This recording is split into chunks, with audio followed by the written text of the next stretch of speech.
tamba-tambay lang muna dito sa labas mga idol.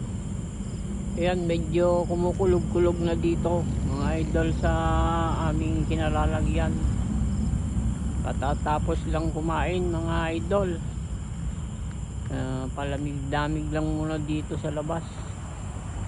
Ang balita meron daw darating na bagyo mga idol. Mas malakas pa raw sa Luzon. Ay, mas malaki pa raw sa Luzon yung bagyo. Wag naman po sana mga idol. Ayan, ang lagay naman ng panahon dito medyo kakulog-kulog, ganyan, medyo konti. Wala pa naman hangin mga idol. Sabi nila within 24 hours daw mga idol. Shout out sa inyong lahat mga idol.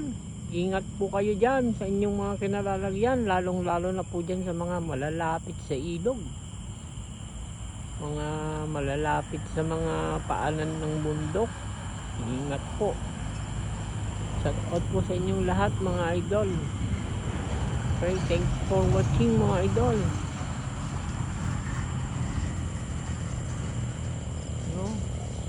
Bye bye.